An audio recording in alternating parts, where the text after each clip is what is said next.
Salam sejahtera, terima kasih karena bersama dengan saya di Nazilin Unity Channel. Apa sudah jadi dengan Parti Bersatu?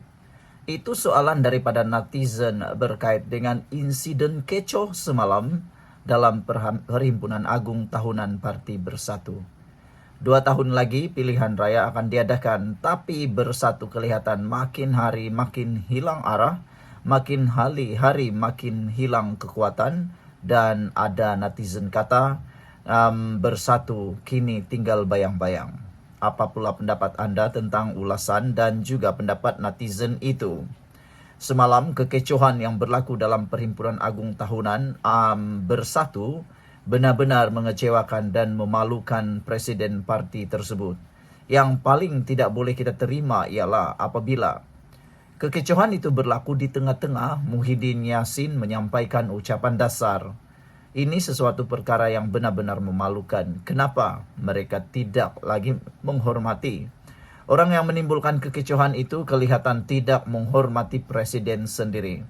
Bayangkan mereka menimbulkan kekecohan ketika ketua sedang berucap. Bukankah itu satu gambaran kelemahan kepimpinan dan pemberontakan yang ketara? Makna kata dalam Parti Bersatu sendiri, ada duri dalam daging, ada gunting dalam lipatan. Siapa orangnya, kita pun tak tahu. Tetapi menurut surat layang yang telah dilihat oleh media, menunjukkan bahwa ada seseorang yang kononnya cuba mahu jatuhkan Muhyiddin Yassin. Surat layang itu kini dalam siasatan. Hari ini yang lebih mengecewakan kita ialah akhirnya Armada Bersatu lapor polis individu cetus kekecohan ketika Perhimpunan Agung Tahunan.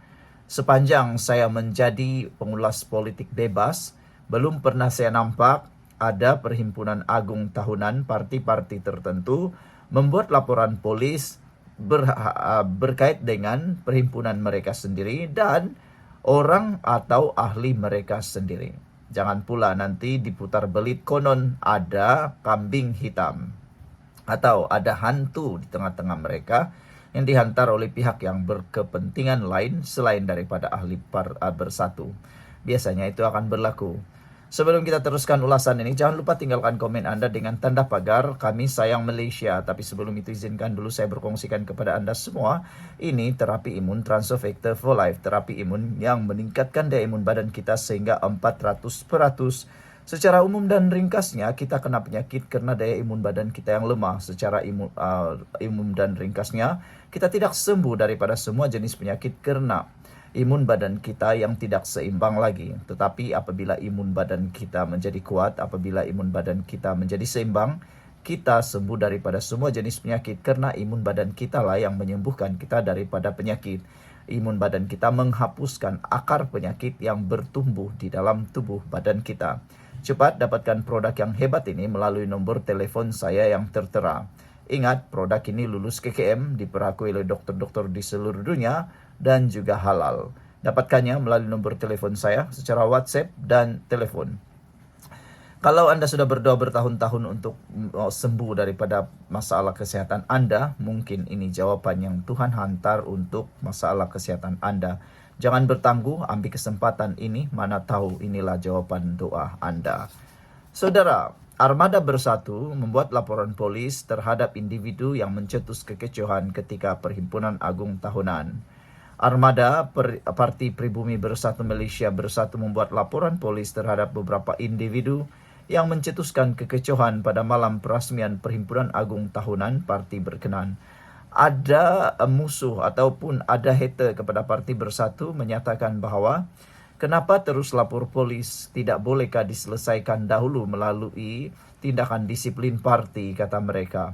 Kenapa sampai laporan polis? Tidak adakah undang-undang atau disiplin parti yang boleh menyelesaikan masalah itu tanpa melalui laporan polis?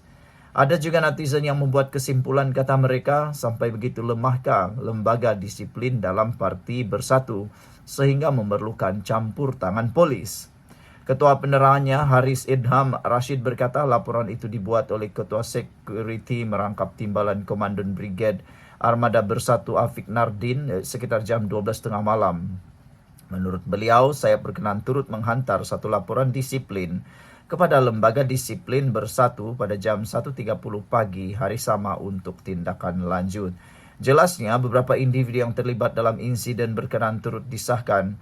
Bukan ahli armada parti memandangkan anggota sepatutnya berusia antara 18 hingga 35 tahun, memberi gambaran bahwa ia mungkin dilakukan golongan lebih berusia. Dalam laporan disiplin tersebut, kami menyenaraikan ketidakpuasan hati, khususnya apabila perkara itu memalukan dan berlaku di depan khalayak ramai. Lembaga Disiplin Bersatu dan pihak polis sedang menyiasat perkara tersebut serta menemubual individu terlibat. Kita tidak pasti sama ada ia dirancang lebih awal atau berlaku secara spontan, kata beliau. Tetapi sebelum program ini bermula, kesemua mereka memohon maaf dan dibenarkan memasuki Dewan Pembahasan. Walaupun permohonan maaf dibuat, tindakan tetap akan diambil, kata beliau. Sekian dulu untuk kali ini. Jangan lupa tinggalkan komen Anda. Bye-bye. Salam sejahtera. Terima kasih karena bersama dengan saya di Nazilin Unity Channel. Akhirnya, Bung menceritakan segala-galanya tentang Haji Jinor. Dia kata Haji Jinor bohong. Bung hentam GRS. Pergelutan antara GRS dan juga Barisan Nasional sudah tidak dapat dielakkan lagi. Barisan Nasional melalui Zahid Hamidi sudah mengumumkan bahawa mereka secara muktamad menolak kerjasama dengan GRS. Secara muktamad telah mengumumkan bahawa mereka tidak akan bekerjasama dengan GRS. Barisan Nasional hanya akan bekerjasama dengan Pakatan Harapan Anwar Ibrahim. Tetapi GRS juga sudah mengumumkan bahawa mereka juga tidak akan bekerja sama dengan Barisan Nasional. Mereka hanya bekerja sama dengan Pakatan Harapan. Jadi, adakah kita akan lihat pertembungan antara Barisan Nasional GRS dalam satu kerusi? Anwar Ibrahim masih berusaha untuk menenangkan dan mendamaikan mereka. Tetapi pada pengamatan saya, tiada harapan untuk menenangkan ataupun tiada harapan untuk mendamaikan antara GRS dan BN.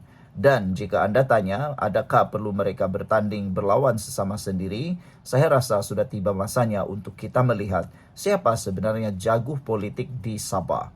Adakah Barisan Nasional dan GRS? Kita nak lihat sebenarnya pertembungan yang betul-betul bertembung. Kita nak tengok siapa sebenarnya pilihan rakyat. Supaya nanti bila kalah atau bila menang, kita dapat mengisytiharkan siapa sebenarnya pilihan rakyat, siapa sebenarnya yang boleh memberikan keyakinan, boleh memberikan harapan kepada Sabah. Bukannya bekerjasama, kata netizen. Ya, saya rasa sudah tiba masanya BN dan GRS bertembung sesama sendiri. Saudara, Bung hentam GRS mendakwa Haji Jinor bohong. Apa yang didedahkan oleh Bung Mukhtar ini? Apa yang Haji Ji bohong? Sebelum kita teruskan ulasan ini, jangan lupa tinggalkan komen Anda dengan tanda pagar Kami Sayang Malaysia. Dan adakah Anda berpendapat bahawa Barisan Nasional dan GRS mesti bertembung, mesti berlawan dalam pilihan raya? Sebelum itu, izinkan saya berkongsi dulu kepada anda semua. Ini terapi imun Transofector for Life, terapi imun yang meningkatkan daya imun badan kita sehingga 400%. Secara umum dan ringkasnya, apabila imun badan kita lemah, apabila imun badan kita jadi bodoh, apabila imun badan kita tidak seimbang, penyakit akan berkembang dalam tubuh badan kita dan kita tidak sembuh daripada penyakit itu karena imun badan kita tidak dapat melawan penyakit tersebut. Oleh itu, apabila itu berlaku, akar penyakit itu bertumbuh, lalu kita kena penyakit teruk dan kronik. Cepat dapatkan produk yang hebat ini melalui nombor telefon saya yang tertera. Produk ini lulus KKM, halal dan diperakui oleh doktor-doktor di seluruh dunia. Saudara, mungkin anda sudah berdoa bertahun-tahun untuk masalah kesehatan anda. Produk ini mungkin jawapan yang Tuhan hantar untuk menjawab masalah kesehatan anda. Coba dapatkannya untuk maklumat lanjut.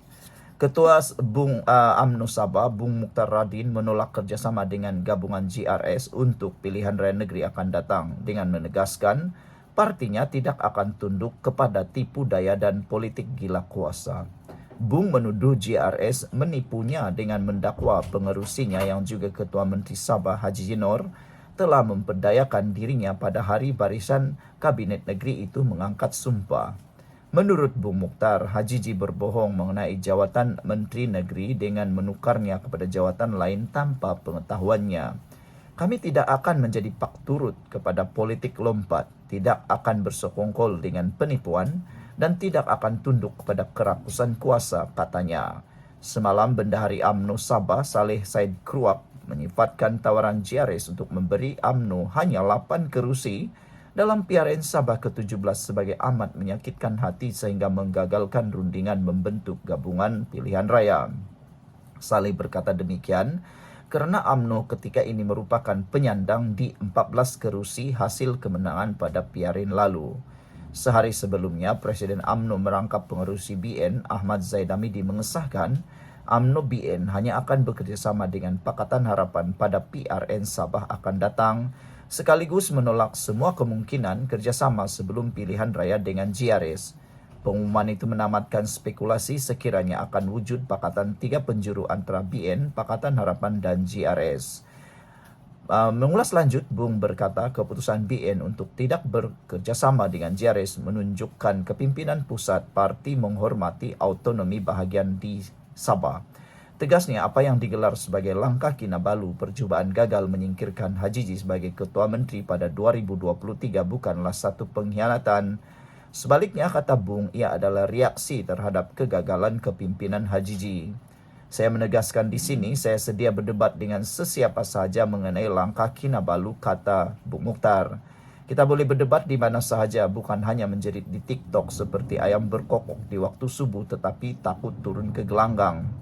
Politik bukan pentas jual bahasa basi di media sosial, ia medan hujah dan kebenaran, kata beliau. Langkah Kinabalu bermula pada Januari 2023 selepas BN Sabah menarik balik sokongan terhadap Hajiji dengan alasan berlaku pelanggaran amanah. Namun Hajiji akhirnya terselamat daripada krisis itu dengan sokongan PH manakala beberapa adun UMNO enggan meninggalkannya. Bung turut menyatakan keyakinannya BN mampu merampas kembali kerusi Dewan Undangan Negeri Sebatik selepas lawatannya ke kawasan itu semalam. Rakyat Sebatik tahu menilai siapa yang konsisten memperjuangkan nasib mereka dan siapa pula yang hanya muncul ketika mengaut kuasa, kata Bung Mukhtar. Sekian untuk kali ini, jangan lupa tinggalkan komen Anda. Bye-bye.